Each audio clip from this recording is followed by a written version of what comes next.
नमस्कार दोस्तों, मैं समृत राठौर आपके अपने YouTube चैनल समृत सर पाठशाला में आप सभी का स्वागत करते हैं। तो आज हम नया एक वीडियो लेके आए हैं। उस वीडियो है उसमें राज्यपाल पढ़ाएंगे। इससे पहले जो हमने वीडियो बनाया था उसमें पढ़ाया था संसद के भाग। संसद के मतलब राष्ट्रपति, फिर लोकसभा, राज्यसभा। अब पढ़ाते हैं आपको, ये तो सब केंद्र की कार्यपालिका पढ़ाई, फिर आपको पढ़ाया केंद्र की विधायिका। तो आज पढ़ाएंगे राज्य की कार्यपालिका। तो राज्य की कार्यपालिका जरा देखेंगे कैसे होती है। तो राज्य की कार्यपालिका अगर हम यहाँ से थोड़ा ध्यान देते हैं तो इस तरीके से हमारे बनते हैं कि राज्य की कार्यपालिका में सबसे अहम लोग कौन कौन से होते हैं। तो सबसे पहले नंबर जो आता है राज्यपाल। आप जानते हैं जिस तरीके से वह राष्ट्रपति होता है, यहाँ मुख्यमंत्री, वहाँ प्रधानमंत्री होता है, यहाँ मुख्यमंत्री, वहाँ मंत्रिपरिषद होता है, यहाँ भी मंत्रिपरिषद होता है, कोई बात नहीं है। यहाँ एक नया पद और हो जाता है, जो वहाँ महान्यायवादी था यहाँ महाधिवक्ता हो जाएगा। महाधिवक्ता एक ही बात है। जो काम वहाँ महाधिवक्ता का होता था वो अटॉर्नी जनरल महान्यायवादी का होता था, वो यहाँ महाधिवक्ता का होगा। मंत्रिपरिषद आप समझते हैं, मंत्रिपरिषद वही है। प्रधानमंत्री के जिस प्रकार शक्तियाँ मान्य तो होती हैं या मुख्यमंत्री में होती हैं। राज्यपाल नामित मात्र का शक्ति का हेड होता है और वास्तविक हेड मुख्यमंत्री होता है। तो वही इसी तरीके से आज जो हम आपको पढ़ाएंगे वो पढ़ाएंगे आपको राज्यपाल। तो सबसे पहले हमारे पास आएगा राज्यपाल। तो राज्यपाल देखेंगे तो राज्यपाल में सबसे पहले अनुच्छेद 152 से शुरू करते हैं। 152 में राज्यपाल के पद, यानी ये होगा राज्यपाल का पद के वर्णन किया गया है। एक राज्यपाल का पद होगा और उसका जिक्र इसमें किया गया है। अनुच्छेद 153 में देखते हैं तो अनुच्छेद 153 में ये कहा गया है एक से अधिक राज्य के लिए एक राज्यपाल।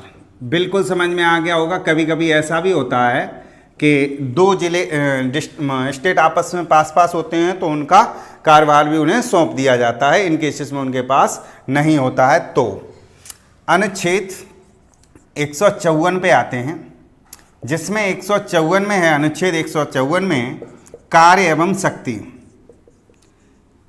पूरे में हम यही पढ़ेंगे कार्य एवं शक्ति क्या है, तो इसको धीरे धीरे डिस्कस करते हैं। कार्य एवं शक्ति अनुच्छेद 155, इसमें जो हम पढ़ेंगे इसकी नियुक्ति। अब पढ़ेंगे नियुक्ति। इनकी नियुक्ति कौन करता है? इनकी नियुक्ति करता है राष्ट्रपति। और ये भी पता है राष्ट्रपति महोदय जो करते हैं वो केंद्र सरकार की सलाह पर। तो केंद्र सरकार आप जानते हैं जो केंद्र में सरकार है, यानी उसे कह सकते हैं मंत्रिपरिषद की सलाह पर। जो केंद्र में सरकार है उसकी सलाह पर राज्यपाल नियुक्त करते हैं। इसकी वजह ये होती है कि जैसे ही सरकार बदलती है और लोग अपने हिसाब से चुनना शुरू कर देते हैं। फिर आते हैं अनुच्छेद 156। अनुच्छेद 156 में बताया गया है कार्यकाल। कार्यकाल की अगर हम बात करते हैं तो राज्यपाल का कार्यकाल एक तरीके से फिक्स नहीं होता है। वैसे अगर ईयर में फिक्स देखा जाए तो 5 वर्ष का होता है। सामान्यतया लिखना इसलिए ज़रूरी है कि अगर कोई उठापटक नहीं होती है तो इसका मतलब ये हो गया कि राज्यपाल का कार्यकाल 5 वर्ष के लिए चुना जाता है। लेकिन उसमें शर्त ये भी है कि जब तक, यानी दूसरा शब्द लिख सकते हैं राष्ट्रपति प्रसाद पर्यंत, यानी इसका मतलब ये हो गया कि उन्हें कभी भी हटाया जा सकता है। 2 साल 3 साल जब उनकी मन नहीं होगा और ऐसा लगेगा कि हमारे मुताबिक नहीं है तो कार्य का निर्वहन सही से नहीं कर रहे हैं तो उन्हें हटा भी दिया सकता है। चाहे वो 6 महीने हो, चाहे साल भर हो या 2 महीने, जो भी है। इसमें एक और है, त्यागपत्र की बात करते हैं तो त्यागपत्र वो कभी भी राष्ट्रपति को दे सकते हैं। इतनी बात हमने जान ली कि त्यागपत्र हो सकता है, वो किस में दे सकते हैं, राष्ट्रपति को कभी भी अपने हिसाब से दे सकते हैं जब उनकी इच्छा मर्जी के अनुसार हो। अब जरा देखते हैं इसमें एक चीज, अब यहां से इसे हटा देते हैं यहां पर। इसके बाद आते हैं अनुच्छेद 157। अनुच्छेद 157 में हम बात करते हैं योग्यताएं। हमने ये भी बताया था कि योग्यताएं लगभग सबकी एक ही जैसी होती हैं, कुछ शर्तें अलग होती हैं। पहला हमारे पास योग्यता क्या है कि वह भारत का नागरिक हो, ये हमने कहा था कि सब में रट लीजिएगा, भारत का नागरिक हो।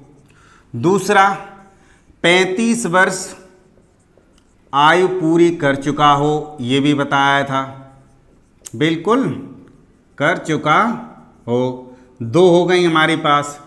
तीसरी हमने ये कहा था कि लाभ के पद पर न हो, लाभ के पद पर न हो, यानी ये मंत्री वगैरह की ये लाभ के पद पर नहीं हो।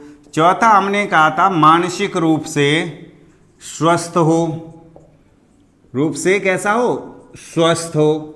इसका मतलब ये हो गया कि पागल, दिवालिया अथवा कोढ़ी नहीं होना चाहिए। ये उनकी मुख्य कंडीशंस भी हैं। इस कंडीशन के अनुसार अनुच्छेद 157 यहाँ पर लिख देंगे, अनुच्छेद 157 में ये जिक्र किया गया है। अब हम बात कर लेते हैं यहाँ पर अनुच्छेद 158। इसमें बताया गया था राज्यपाल की शर्तें भी कुछ होती हैं, पद की शर्तें होती हैं कि पहली शर्त ये मान लीजिए चलिए कि आप किसी संसद या विधानमंडल के सदस्य नहीं होंगे, संसद या विधानमंडल के सदस्य नहीं बन सकते, और अगर आप पहले से थे तो आपका रिक्त पद रिक्त हो जाएगा, ऐसी कंडीशन है। इसमें मान लीजिए शर्तें यही हैं कि आप इसमें मान लीजिए कहीं पे पद की गरिमा, एक और इसमें विशेष शर्त ये होती है कि राजनीति से थोड़ा अगर दूर होते हैं उन्हीं लोगों को इसमें चुना जाता है। तो ऐसी कुछ शर्तें हैं इसमें। उसके बाद आते हैं अनुच्छेद 159।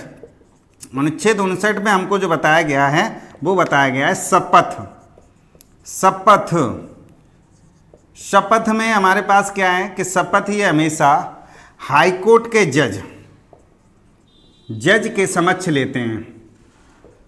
आपको समझ में आ रहा होगा कि हाईकोर्ट के जज के समक्ष शपथ लेते हैं। अब आते हैं 160 में जो बताया गया है, इसमें ये बताया गया आकस्मिकताओं में उनके कार्यों का निर्वहन किस तरीके से कैसे होगा। अगर कोई विषम परिस्थिति बनती है तो ऐसे में उसके एक प्रावधान भी दिए गए हैं कि इस कंडीशन में वो क्या कर सकते हैं, इस तरीके से प्रावधान दिए गए हैं, उन्हें पूरी शक्ति दे दी जाती है। उसके बाद 161, अनुच्छेद 161 की बात कर लेते हैं। अगर अनुच्छेद 161 में, तो इसमें जो राष्ट्रपति बताया गया है कि क्षमादान, जिसमें एक नवायाद होता है, क्षमादान एक नई शक्ति है, दंड कम करना या मृत्युदंड छोड़कर, मृत्युदंड नहीं किया सकता, मृत्युदंड में वो अपना इंटरफियर नहीं करेंगे। लेकिन शर्त इसमें भी है कि वो राज्य के विषय पर, केंद्र के विषय पर नहीं, राज्य सूची के विषय पर अगर कोई होता है तो इसका ये अनुपालन कर सकते हैं। ये उनको राज्यपाल को प्रावधान या एक शक्ति एक तरीके से दी गई है। यहाँ पर एक अनुच्छेद अगर 162 की बात कर लेते हैं, अनुच्छेद 162 में जो हमें बताया गया वो विशेष बात यही थी कि राज्यपाल की जो कार्यपालिका की शक्तियाँ हैं उनको बताया गया। कार्यपालिका संबंधी जो भी शक्तियां होती हैं उनका विस्तार और वर्णन कैसे होता है, विस्तार संबंधी। तो ये तो आपके अनुच्छेद से संबंधित हैं। 58 में शर्तें हैं, 59 में शपथ है, 60 में आकस्मिकताओं का, 61 में क्षमादान, दंड कम करना लेकिन मृत्युदंड छोड़कर, और 57 में योग्यताएं। तो हम राज्यपाल की योग्यता वगैरह हम सीख गए। इसमें एक चीज़ और नई जान लेते हैं, उसमें एक नई चीज़ क्या है वो हम आपको बताते हैं। वो है अनुच्छेद 213। अनुच्छेद 213 में क्या बताया गया है, उसमें एक चीज़ खास बताई गई है कि अध्यादेश जारी करना। अब आप जानते हैं कि अनुच्छेद 213 में अध्यादेश जारी करना, अध्यादेश जारी में आप ये समझ लीजिएगा कि जब कोई विधानमंडल या विधानसभा नहीं बैठ रही है, उस समय में कोई नया कानून बनाना हो तो वो अनुच्छेद 200 के तहत अध्यादेश जारी कर सकते हैं। लेकिन उसमें एक शर्त लागू है कि 6 सप्ताह ताकि अंदर जब भी सदन बैठता है अंदर उसे पारित भी कराना है। ऐसा नहीं है अगर वो पारित नहीं है तो वो खत्म मान लिया जाएगा। तो इसलिए वहाँ पर क्या है कि अनुच्छेद 213 के तहत अध्यादेश जारी करने का तो अधिकार है। अब आते हैं अनुच्छेद 100, इसमें एक और है 333। इसमें एक शक्ति अधिक से प्राप्त होती है। इसमें एक विशेष शक्ति होती है, एक एंग्लो इंडियन को नियुक्त कर सकते हैं।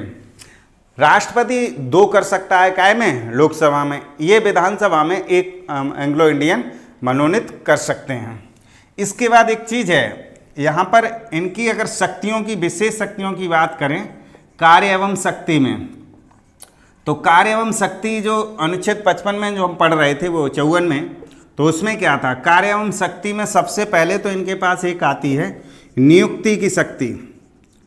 नियुक्ति आप जानते हैं, नियुक्ति राज्यपाल किन किन की कर सकते हैं। तो नियुक्ति में यही चीज़ है कि राज्यपाल नियुक्ति, देखिए राष्ट्रपति जिस तरीके से प्रधानमंत्री की करता है, मंत्रिपरिषद की, तो यहाँ पर मुख्यमंत्री, मंत्रिपरिषद, राज्य लोक सेवा आयोग,